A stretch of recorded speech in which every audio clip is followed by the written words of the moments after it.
sebuah perusahaan kecantikan ternama bernama The Body Shop International PLC, atau biasa kita kenal dengan Body Shop.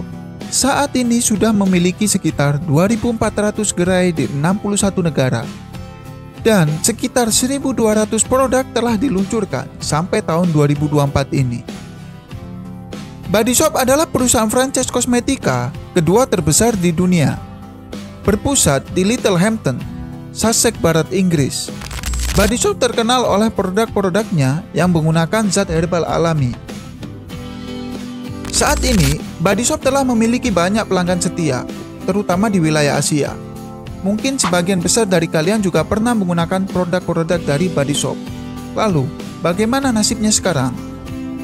Benarkah nasibnya sedang berada di ujung tanduk kebangkrutan? Mengingat beberapa waktu yang lalu, kita juga mendapatkan berita bahwa Body Shop telah menutup massal sebagian gerainya di wilayah Amerika dan Kanada. Apakah ini juga berdampak pada cabang Indonesia? Sebelum masuk ke topik, saya terlebih dahulu ingin mengucapkan terima kasih banyak bagi yang sudah subscribe, share, dan like.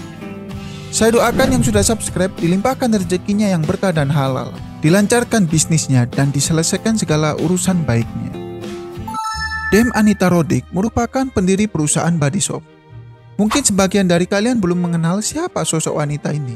Kisah seorang wanita ini saya bahas sedikit karena cukup menarik dan unik cara pandangnya dalam berbisnis dan mempunyai prinsip yang kuat yang diterapkan dalam kehidupannya. Lahir di Littlehampton, Sussex Barat, Inggris pada tahun 1942, Anita dibesarkan oleh orang tua yang berdarah Italia dan menetap di Inggris. Orang tuanya sendiri bekerja mengelola sebuah kafe kecil di sana. Sejak kecil, Anita dididik oleh orang tuanya untuk mandiri dan bekerja keras. Anita tumbuh sebagai wanita yang tangguh.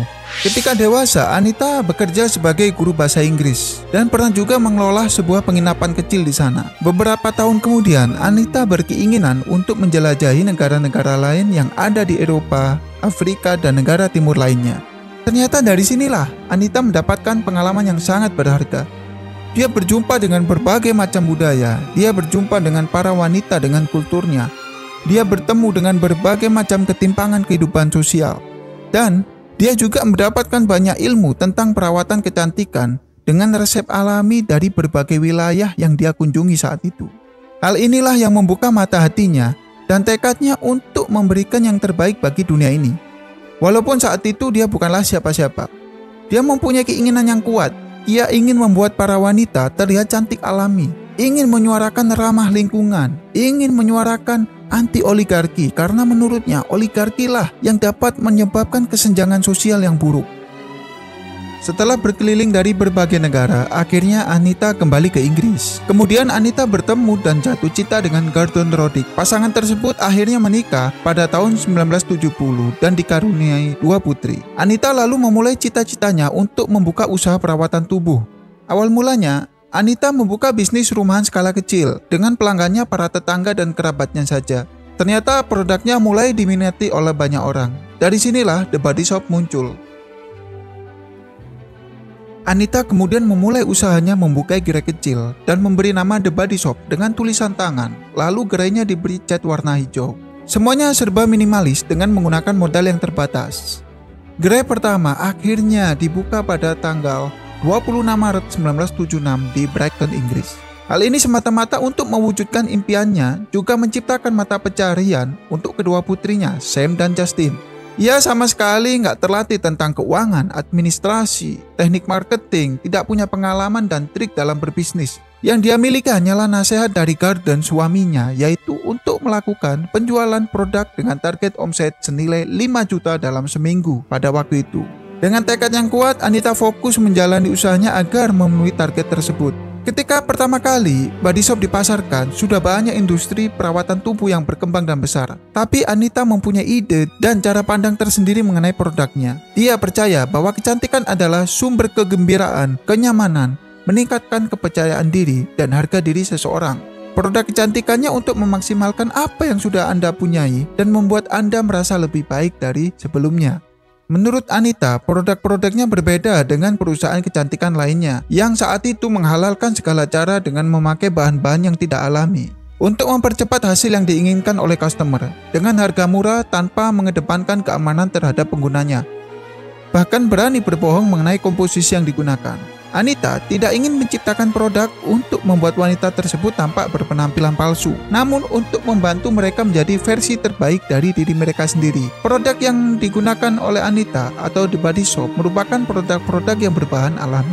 Anita juga mengatakan bahwa berbisnis sambil memberikan dampak yang positif bagi dunia memang cukup menantang. Tapi apa yang kita dapatkan dan kita berikan setidaknya nyata, bukan kepalsuan untuk memperkaya diri dengan cara yang tidak baik. Slogan bahan alami, ramah lingkungan, produk berkualitas, ini ternyata diminati oleh banyak customer saat itu. Walaupun secara harga lebih mahal sedikit, dan dikarenakan memakai bahan yang alami, jadi perlu sedikit waktu untuk merasakan efeknya. Tidak bisa instan seperti produk dari perusahaan lainnya. Ternyata masih banyak customer yang peduli dan aware dengan bahan-bahan kecantikan yang dipakainya sehari-hari. Menurut mereka, menggunakan bahan alami dan herbal sehari-hari itu lebih aman. Minat customer terhadap produk yang diluncurkan oleh Body Shop ini sangat tinggi. Hal ini membuat Anita mampu membuka gerai keduanya hanya dalam waktu sekitar 6 bulan kemudian setelah gerai pertama dibuka. Merek yang awalnya kecil mulai berkembang dengan kecepatan yang menakjubkan, berkembang 50% per tahunnya. Sejak tahun 1982, rata-rata ada 2 cabang baru The Body Shop bermunculan dalam sebulan. Ini membuktikan bahwa produk Body Shop saat itu sangat dinanti dan diminati. Pada tahun 1984, Body Shop telah membangun kehadirannya yang kuat di pasar raya dan mencatatkan sahamnya yang beredar di Unlisted Security Market London atau Bursa Efek London. Bayangkan, bisnis yang sederhana ini pada saat itu sudah bernilai 1 triliun rupiah. Beberapa tahun kemudian, di tahun 1991, nilai perusahaan meningkat pesat di Bursa Efek menjadi 6 triliun lebih. Nama Anita melejit menjadi perbincangan di Inggris sebagai sosok pebisnis wanita yang sekaligus aktivis. Memang kata aktivis sangat melekat pada diri Anita. Dia mengkampanyekan kegiatan aktivisnya melalui perusahaannya sendiri untuk menekankan dukungannya terhadap berbagai macam isu yang beredar di seluruh dunia. Slogan-slogan yang mereka suarakan antara lain adalah Against Animal Testing, Support Community Trade, seperti support pada petani berskala kecil, pengusaha kecil, dan seniman tradisional, juga mengkampanyekan proteksi planet kita. Apa yang mereka suarakan ini benar-benar dijalankan, bukan hanya slogan belaka. Dimensi aktivisme sosial perusahaan ini muncul pada tahun 1986 ketika Body Shop mengajukan aliansi dengan Greenpeace di Britania Raya untuk menyelamatkan hiu dari penangkapan besar-besaran saat itu, juga mengecam pengendulan hutan secara liar. Anita mendapatkan banjir dukungan dengan meluncurkan beberapa promosi lain yang dikaitkan dengan isu sosial. Body Shop secara reguler menampilkan poster seruan aktivis di jendela gerainya dan seringkali juga menjadi sponsor acara-acara penggalangan dana dan komunitas lokal. Seiring berjalannya waktu, Anita mulai masuk ke isu-isu sosial lainnya, terutama yang berkaitan dengan industri kosmetik. Salah satunya dengan mengkritik insentivitas lingkungan dalam industri dan pandangan keliru tentang arti kecantikan yang dipalsukan oleh perusahaan industri kecantikan. Anita mengatakan, "Bagiku kita bisa mengkampanyekan hal-hal yang baik yang bisa kita terapkan dalam bisnis. Inilah sebenarnya kita dalam berbisnis tanpa merusak lingkungan, tanpa melanggar HAM, dan kita juga bisa memberikan manfaat yang baik bagi dunia ini." Ada banyak pula penghargaan yang dicapai oleh Body Shop, termasuk penghargaan terhadap aksi Body Shop yang vokal melawan uji coba terhadap hewan di Inggris. Banyak sekali kegiatan Body Shop yang berkaitan dengan membantu para petani lokal. Walaupun sudah berganti kepemilikan, Body Shop masih mengkampanyekan kegiatan tersebut meskipun tidak seperti dulu lagi. Baru-baru ini, Body Shop juga menentang keras aksi penindasan Israel terhadap rakyat Palestina dan memberikan sumbangan kepada Palestina sebesar 1 miliar rupiah. Pada tahun 1996, Body Shop meluncurkan metode belanja baru, yaitu The Body Shop at Home, hanya untuk wilayah Inggris saja. Pelanggan dapat memesan seorang konsultan kecantikan dari Body Shop tanpa biaya untuk mengunjungi rumah mereka untuk mendemonstrasikan berbagai produk Body Shop. Strategi marketing ini dinilai cukup brilian di zaman itu, namun tidak diketahui berapa lama strategi ini dijalankan. Pada pergantian milenium di tahun 2000-an, Body Shop sudah memiliki sekitar 2.000 gerai di 55 negara. Hal ini menjadikan dirinya terkenal di panggung global. Tapi sayang sekali, di saat menikmati masa jayanya, berita mengejutkan kemudian muncul. Anita terkena penyakit hepatitis C. Hal ini membuat dirinya berpikir untuk lebih banyak menghabiskan waktu dan fokus bersama keluarga sambil berobat. Setelah mengetahui dirinya sedang sakit serius, Anita merasa kalau sudah saatnya menjual perusahaannya. Akhirnya setelah 30 tahun membesarkan dan berjuang bersama Body Shop, secara terpaksa Anita muncul memberikan pengumuman bahwa Body Shop telah dijual kepada perusahaan L'Oreal pada bulan Maret 2006 dengan nilai pembelian sekitar 11 triliun lebih. Setelah bergantian kepemilikan owner, Body Shop ini mendapatkan beberapa sentimen negatif oleh masyarakat yang menyebutkan bahwa ada prinsip-prinsip baik dari Body Shop yang tidak sesuai dengan L'Oreal.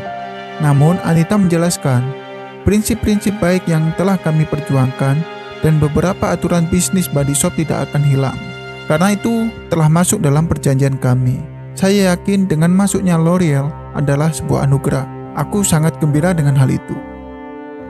Setelah menjual perusahaannya kepada L'Oreal, 1,5 tahun kemudian, tepatnya pada pukul 6:30 malam, di tanggal 10 September 2007, Anita Roddick dinyatakan meninggal dunia di usia 64 tahun setelah berjuang lama melawan penyakitnya. Anita Roddick sempat dirawat di rumah sakit Richard di Chichester, dekat rumahnya dengan ditemani suaminya Gordon serta kedua putrinya Sam dan Justin. Berita ini tentu saja membuat sedih dari kalangan pecintanya. Ucapan belasungkawa terus berdatangan pada waktu itu. Anita telah membuat wasiat sebelum dia meninggal, bahwa dia tidak punya niat untuk mati kaya. Anita telah menyumbangkan sekitar 1 triliun lebih kekayaannya untuk amal kepada panti asuhan, peduli lingkungan, dan bakti sosial lainnya. Singkat cerita, L'Oreal telah berhasil mengembangkan Body Shop dengan berbagai macam gebrakan, membuat penjualan dan pelanggan setianya meningkat pesat. Setelah 11 tahun memiliki Body Shop, L'Oreal akhirnya menjual sahamnya kepada perusahaan besar kosmetik asal Brasil yaitu Natura & Co senilai 17 triliun lebih pada tahun 2017. Namun sayang, belum sempat menjalankan semua target plan-nya. Natura & Co mendapatkan ujian besar, yaitu masuknya pandemi COVID.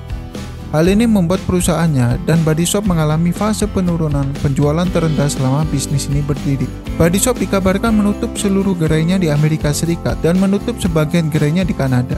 Dikutip dari CNN, pandemik dan inflasi menyebabkan Body Shop mengumumkan bahwa anak perusahaan di Amerika tidak lagi beroperasi per 1 Maret 2023.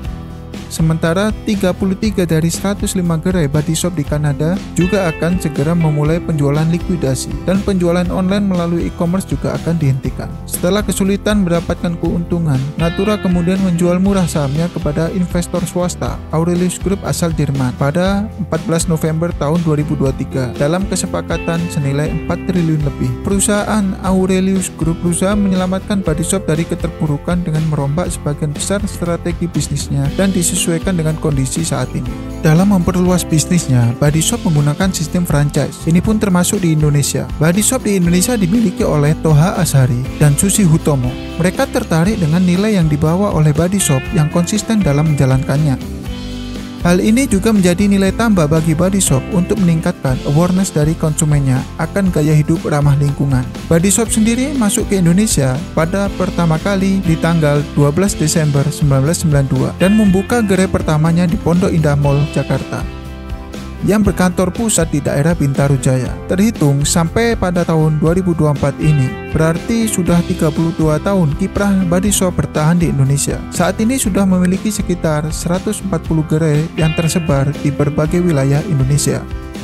Chief People Officer Body Shop Indonesia, Mercy Enda Aritonang, menyampaikan operasional usaha perusahaan masih berjalan normal dan seperti biasa, meskipun ada pengurangan karyawan pada Mei 2023 lalu. PHK ini berdampak kepada 146 karyawan Body Shop Indonesia atau sekitar 14% dari jumlah keseluruhan karyawan. Langkah PHK ini dilakukan sebagai bentuk evaluasi atas kebutuhan perusahaan. Ada beberapa faktor, omset The Body Shop Indonesia juga mengalami penurunan, walaupun itu tidak terlalu berdampak besar. Yang pertama jelas efek pandemi COVID. Tidak bisa dipungkiri, pandemi COVID memberikan dampak buruk yang luas dari berbagai sektor usaha, dan ini dirasakan oleh banyak wirausaha. Yang kedua, tingginya inflasi yang terjadi di Indonesia saat ini. Yang ketiga, makin banyaknya kompetitor yang mengadopsi cara bisnis yang dipakai oleh Body Shop. Belum lagi gempuran dari produk-produk lokal yang lagi naik daun. Yang keempat, strategi marketing Body Shop bisa terbilang sedikit terlambat dalam menyesuaikan strategi bisnisnya. Karena Body Shop sendiri terlalu fokus dengan penjualan offline. Hal ini bisa dilihat dari konten-kontennya di medsos sangat sedikit dan monoton.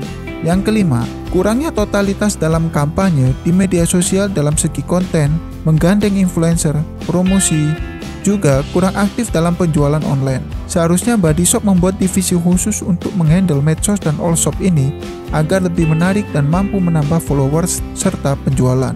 Meskipun begitu, pangsa pasar Body Shop di Indonesia masih tergolong tinggi.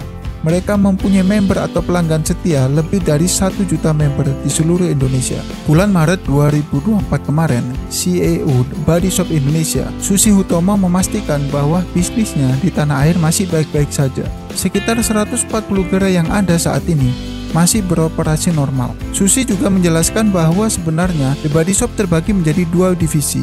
Divisi pertama yaitu Body Shop Internasional yang memiliki cabang di Amerika, Kanada, Inggris, dan Eropa. Sementara divisi yang kedua adalah Global Franchise, seperti di Indonesia, India, Malaysia, dan beberapa negara Asia lainnya. Secara umum, Susi menjelaskan bahwa Body Shop secara keseluruhan tidak bangkrut dan dalam kondisi baik-baik saja. Memang Susi melihat diperlukan perubahan strategi bisnis, khususnya dalam segi harga, promosi, dan penjualan online. Jadi, kesimpulannya Body Shop Indonesia masih running dan fan-fan aja, tidak mengalami kebangkrutan seperti yang terjadi di cabang negara lain. Setelah kalian mendengarkan kisah Anita Roddick dan The Body Shop ini, apa poin-poin menarik yang bisa kita ambil hikmahnya dan kita terapkan? Lalu, menurut kalian, apakah bisnis Body Shop di Indonesia bisa bertahan dan jaya kembali? Terima kasih sudah menonton sampai habis, semoga bermanfaat bagi kita semua dan juga bisa sukses usahanya sampai go internasional, membawa nama harum bangsa dan perusahaan, serta selalu memberikan dampak positif di sekitarnya. Silakan subscribe, like, dan share kepada siapapun yang kamu kenal, agar tidak ketinggalan konten-konten yang menarik dan positif tentunya dari channel Sahabi.